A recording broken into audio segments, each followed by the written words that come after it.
Hello and thank you for joining me for your daily tarot. So today we're taking a look at healing your past trauma.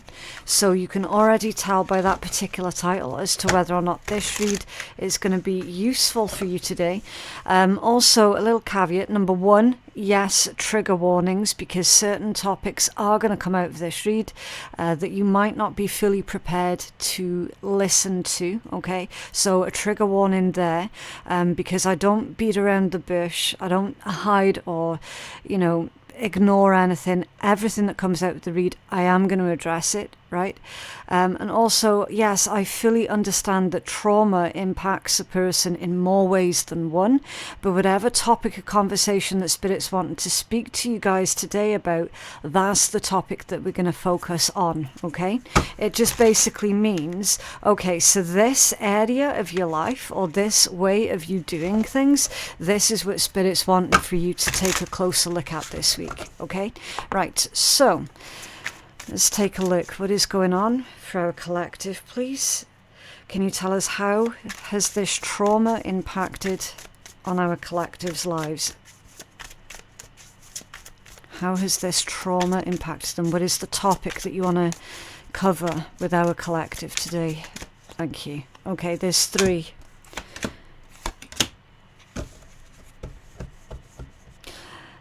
They're all cups energies.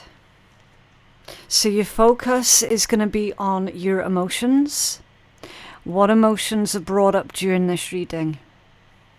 Okay. And why they're there. Nine of Cups, Knight of Cups, and the Six of Cups. Now, on the face of it, all of this energy is really beautiful and positive. Okay.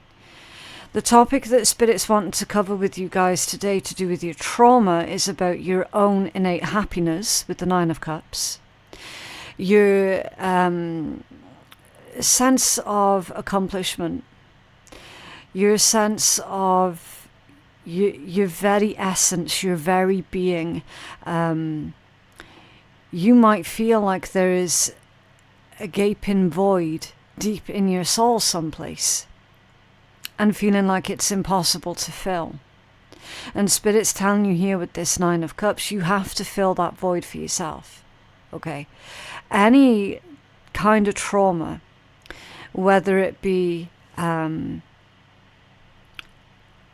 quick, like a quick incident, or if it's a prolonged trauma, it's still going to leave this gaping hole in someone's soul. Like, that's just a fact. And so if you were to seek from external sources love, compassion, anything that you think is going to help you to fill that void, it's not going to work. Okay? Nine of Cups ultimately can also be wish fulfillment.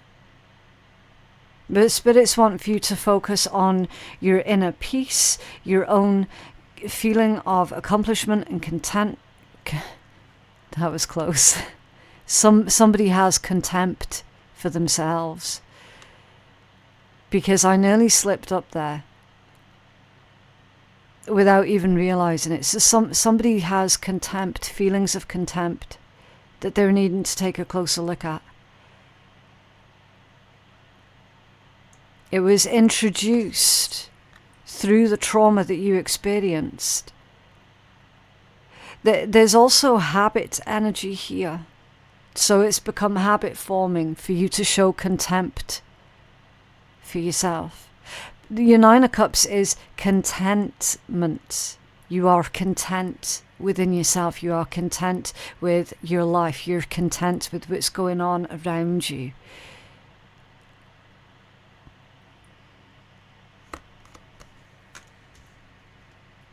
Knight of Cups.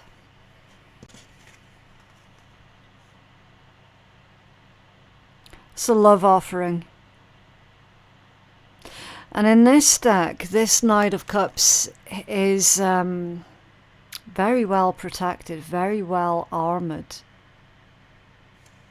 I feel that this is a metaphor for your heart. You feel like You can't wear your heart on a sleeve.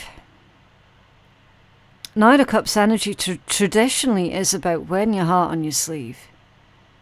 In this deck, with all of that armor, yes, all of the knights do wear armor to a certain extent. That's true. Some wear more than others, and usually the Knight of Cups doesn't particularly wear much armor. But in this deck, he's literally covered in armor. Impenetrable.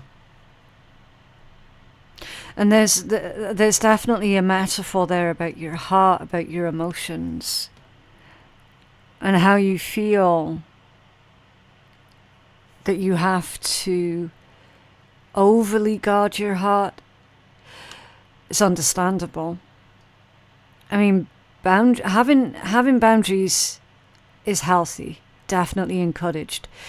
But when it comes to the point where you're keeping absolutely everybody at bay, you're keeping absolutely everybody away from you, out of fear of getting hurt, that's going to lead on to having quite a lonely, miserable existence. Spirit's asking for you to try and practice new habits here to do with your heart. So slowly, slowly, slowly, let in a little bit more those that you know you can trust. Let in those that haven't done anything to you. You know, just let them come in a little bit closer until you develop new habits. And then you've got the Six of Cups here, which is building happy memories. Kind of looks like a father and a son here that's going fishing. And both of these people are going to remember that trip, that outing for the rest of their lives. Both of them. They're both going to remember the peace and the love, the energy that was shared between them.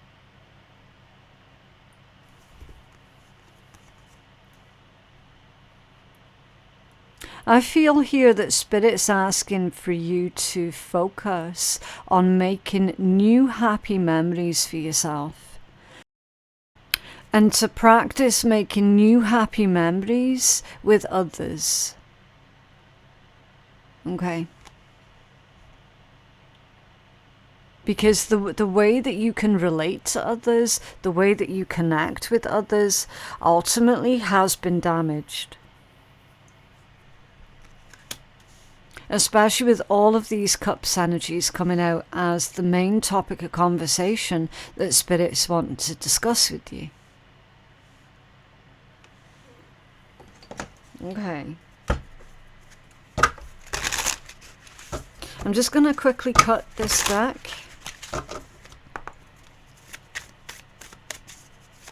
And then we'll pull the rest of your cards. Right. It's a nice shuffle. What emotions are you carrying because of this trauma? The King of Swords, yeah. King of Swords in your heart center.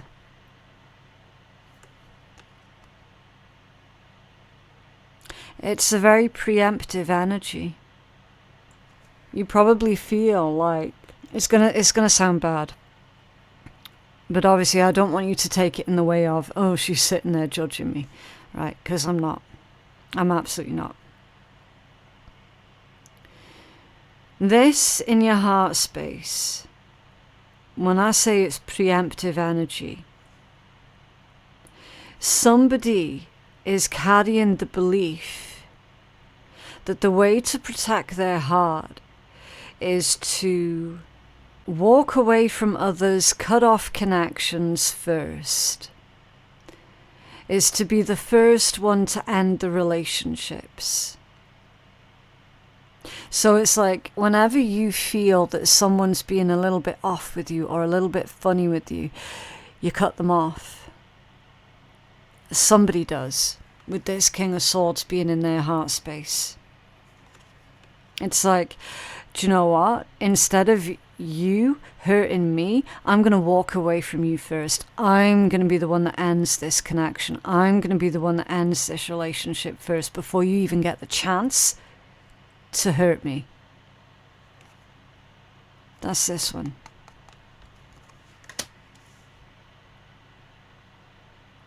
You're constantly on guard. It's almost like it's saying that you're hyper vigilant when it comes down to being able to let people close, being able to have a good time with other people. You're hyper vigilant about it. You just don't want people to get close to you emotionally, but then you're also grappling with these feelings of potential loneliness. It's like, on one hand, I wish I had someone, I wish I had friends, I wish I had connections with others, but then on the other hand, every single time I've tried to do that, I've gotten fucking hurt. You know? And that's literally this energy here.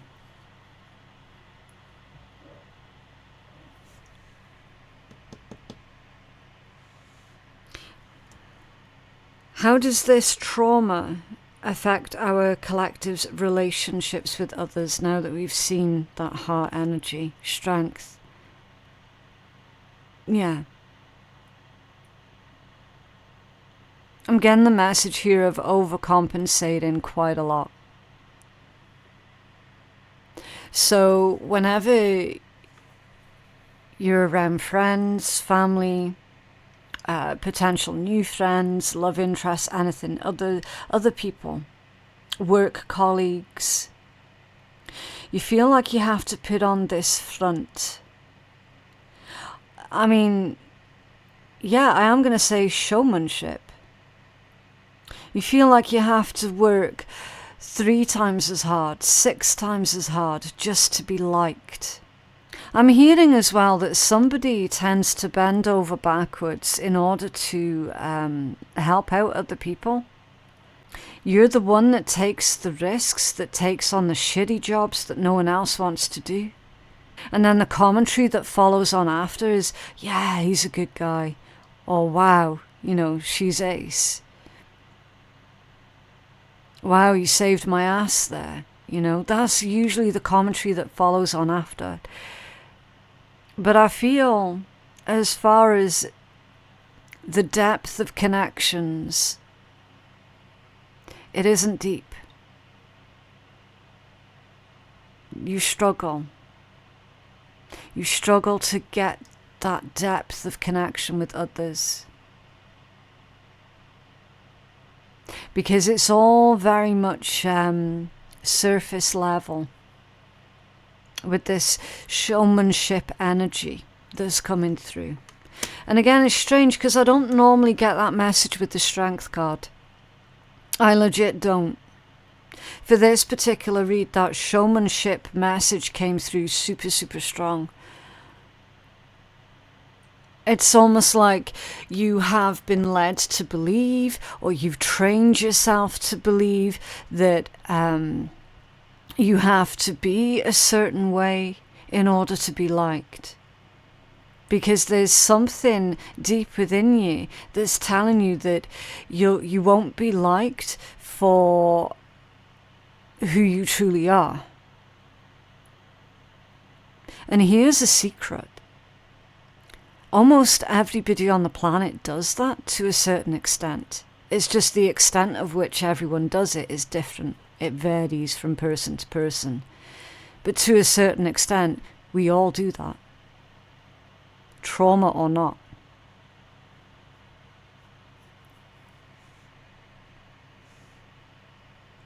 Having relationships with other people, no matter who they are, whether it be romantic, familial or otherwise, work colleagues, there's always going to be this delicate balance that has to be struck.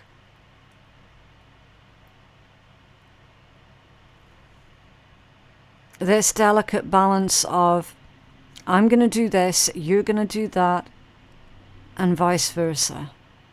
This delicate balance of this is going to make me happy, that's going to make you happy.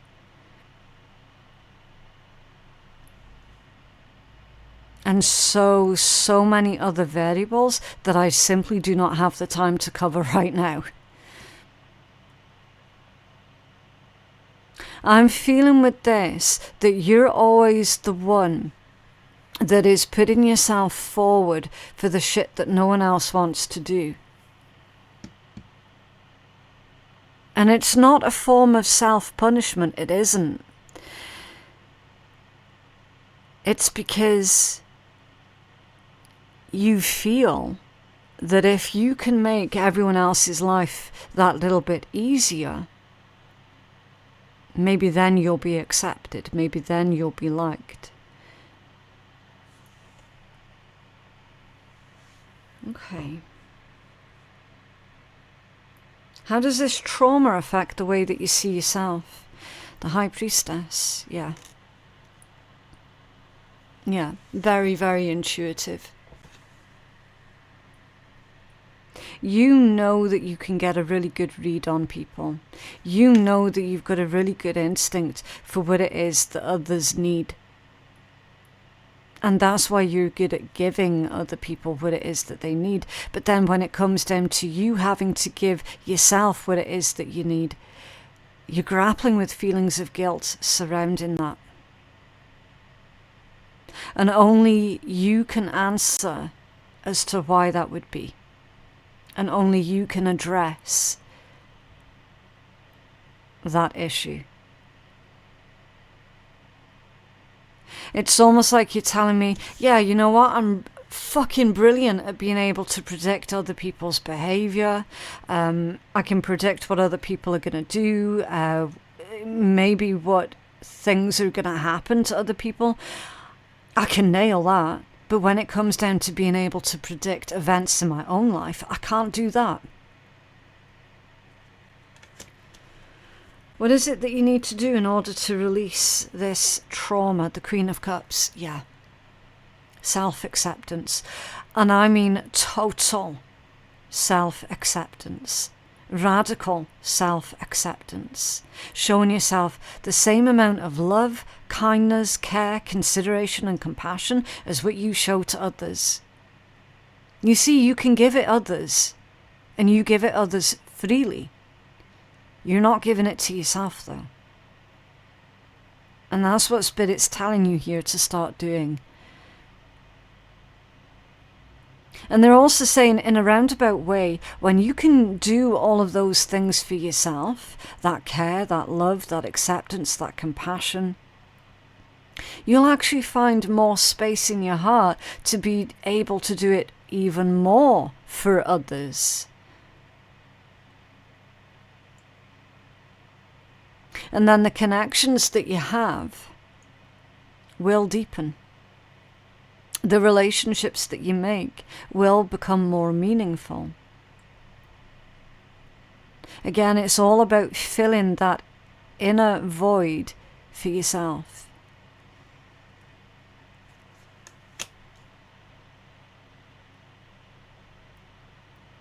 Yes, there's always the possibility that some nasty little shit is going to swoop in and take advantage of you.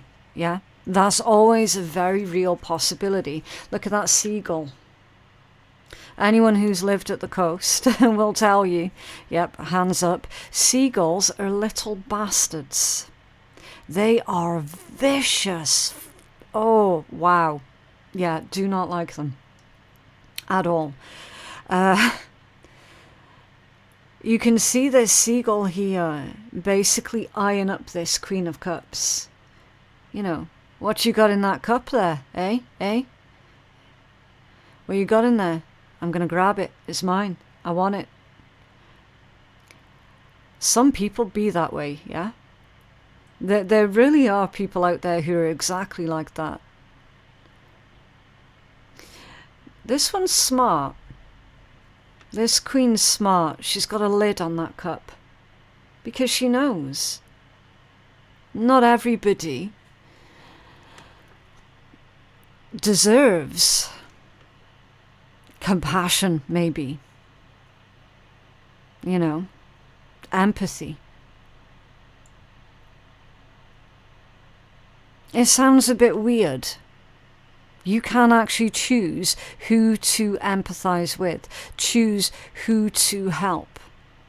Because ultimately, when you're more fussy and choosy, it reduces the opportunity for those seagull type people to swoop in and take advantage of you. I think that's probably where the saying, no good turn goes unpunished, comes from. Because when someone is freely giving love and compassion and empathizing with absolutely everybody, you are going to get parasitic individuals who will go, oh, there's a target over there. Yeah? Might that be where that turn, a phrase, comes from? That no good turn goes unpunished. But equally, you can't go through the rest of your life being like this King of Swords in your heart space either. It's all about learning the healthy balance between the two. Learning to spot the warning signs so that you can quickly put that lid back on your cup. Okay.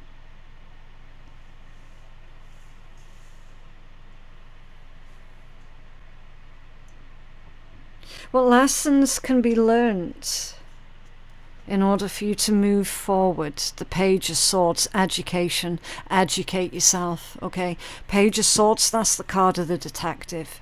It's knowledge, information, it's research, it's fact-finding, fact-gathering. Be careful where it is you're taking your advice from also. All right? Because again, not everybody who offers advice is necessarily going to have your best interests at heart. Again, another sad, fucked up fact of life.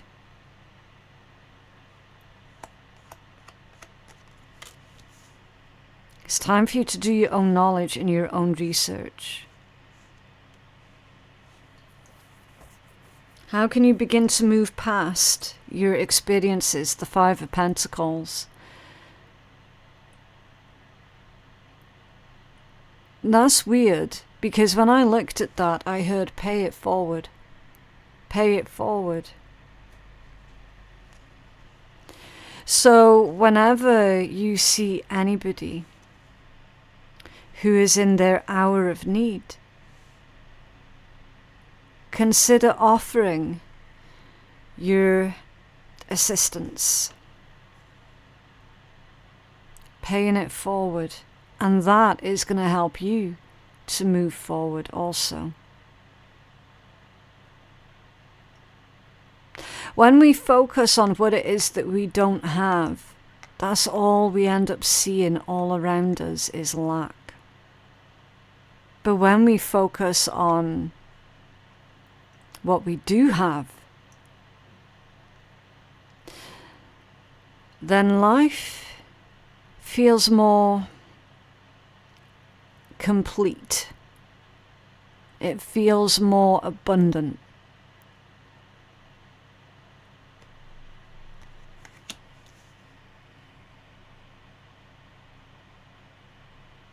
How will your life change once you do process and release this trauma? The King of Pentacles.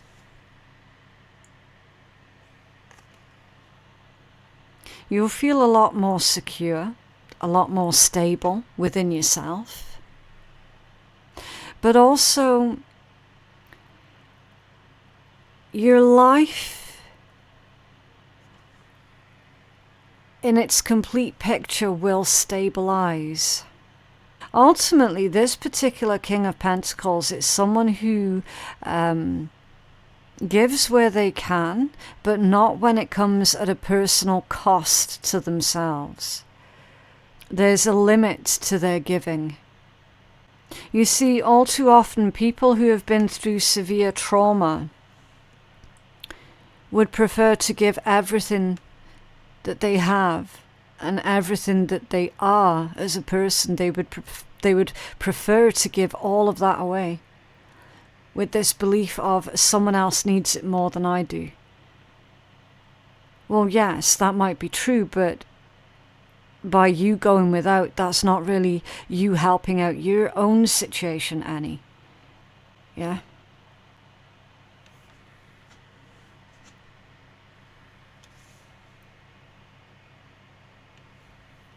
Can't pour from an empty cup.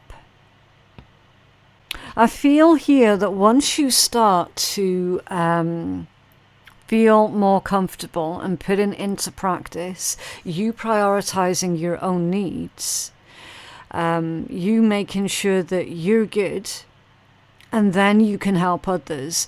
Once you start doing things that way, you will find that your decision making in general will come a lot quicker and a lot easier. And with that red as well, that's about power and confidence. So you'll definitely start to feel more confident in your own abilities, and you're not going to feel like you constantly have to have this energetic wall in between you and other people, because that wall is behind him. It's not in front of him, it's behind him, but he knows that it's there for whenever he needs it, should he need it.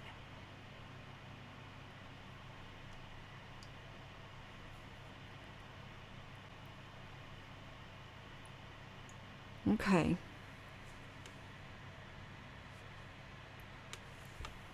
Message from Spirit. The Seven of Swords. Wow. I was not expecting that one. The Seven of Swords. So I'm taking in quite a lot of messages here. But they're saying with this one, I don't know if you can see this, but you've got a walkway. Okay. So let's take a look at the walkway first. This is you keeping to your path. This is you in your head. You know where it is that you're wanting to be. And you know that it's going to be a journey for you to get there. And you know that along the way, there are going to be people who will try and push you or nudge you off your path, off your walkway.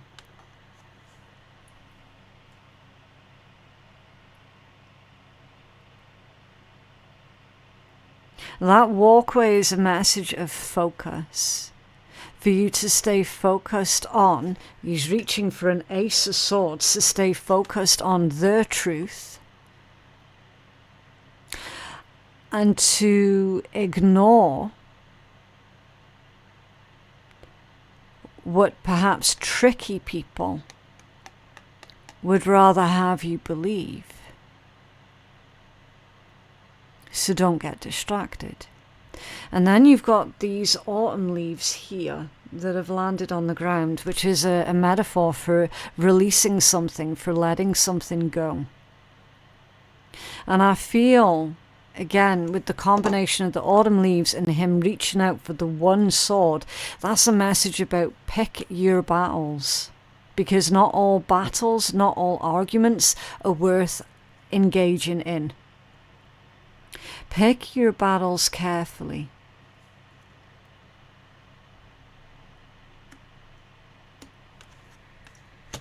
Let's get another one. The Six of Swords, yeah. Moving on. Coming out of the uncertainty. Seven of Swords ultimately is really tricky, deceitful energy. It's you seeing past the illusions. It's you seeing through the lies. It's you being able to read in between the lines here.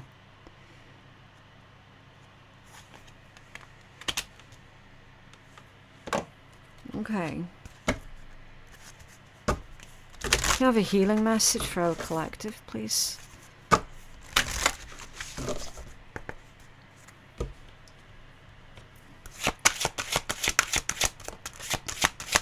Oh, okay.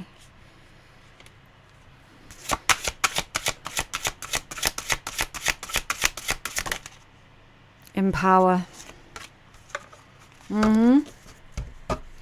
Now, empower or empowerment is one of the words that it's really 50-50. Some people absolutely love the word empower. It's a lot like Marmite. And then the other half of people absolutely despise the word empower. And I always say, pay attention to those who hate the word empower. Pay attention to those people. Because they're the ones, ultimately, who do not want others to become empowered. Why? Because then it means that they're no longer controllable.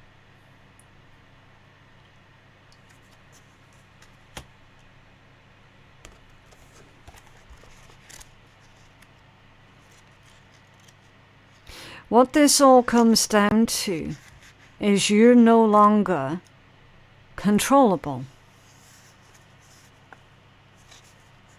Because you're filling that inner void for yourself. The point at the top of the sacred witch's pentagram or the star denotes spirit, and the other 4 points are aligned with the elements of air, earth, fire, and water. When you stand within the star with your arms and legs outstretched, you become a portal for sacred and enlightening energy. You're made of stardust. It's a spiritual truth and a scientific fact. The blood-red terminator crystals in this card are aligned with the positive force of life essence. The purple gown denotes the wisdom of the High Priestess, and the full moon floating overhead offers luminous, lush energy. The moon is the largest celestial body that we can gaze upon in our human form, which reminds us of our connection to the divine source. When empower is drawn, a powerful portal is forming around you. To access and receive magnified energies of strength, vibrancies, and abundance, you should unplug from your day-to-day efforts of the earthly realm and plug into the infinite resource of universal energy with its direct socket in your inner world. Connect with a deep sense of knowing that inside you is more than just a name, a personality, or a look. A part of you is eternal. It is timeless and holds the answers to your questions. Trust your inner voice. It is the light shining on your path. Observe the opinions of others, but don't feel that you have to take them on. Don't take things personally, but be brave and go your own way. Allow the Spirit to help you find your flow, accept yourself, feel joy and fulfillment, and be open to new possibilities. Let your inner voice guide you to what you truly love most. It is a time to say, yes, I am enough. Yes, I can. Yes, I am divinely guided. Yes, I have all the energy I need to shine my brightest and offer my greatest good. Yeah. Okay, and then this one gives you a daily practice as well, so it's completely up to you if you want to take this on board or not, okay? It says to carry clear quartz to amplify your energy and to balance your spiritual and physical selves, to drink calendula tea. I've never heard of that. Drink calendula tea to align with your higher consciousness, or wear something purple to align yourself with your divine inner wisdom. Okay.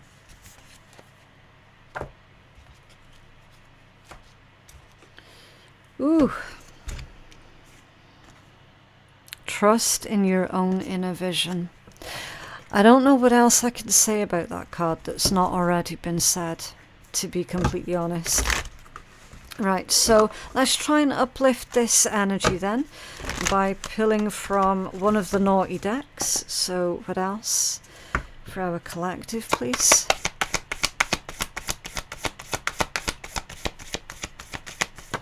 There we go. The Snail of Suffering. I just want to curl up. Okay. Right, so your message is it's okay to feel like shit. It's okay to admit that you're struggling. It's not okay to suffer in silence. Reach out. We love you and want to help. Don't be a dick. You're not a burden. Yeah. So some of you feel like you're not able to share what's going on with you with other people. It's very possible that you tried that before in the past, but unfortunately you shared that information with predatory people and they ended up throwing it back in your face, using it against you, especially during arguments. Yeah. You've got to understand that not everybody is like that, okay? Not everyone's like that. There are going to be people out there who do genuinely love you and care for you and who will offer you support. All right. So, yeah, that is what I have for you guys today. I genuinely hope that that reading has been helpful. Please remember to like the video and subscribe to the channel if you did like it and you're wanting to see more. My website for personal readings is phoenixkeiatarot.com. Our Patreon page is back up and running, finally, as usual. So you can join us over there for all of the free bonus content. And the links to everything that I've been speaking on, you're going to find in my description box below.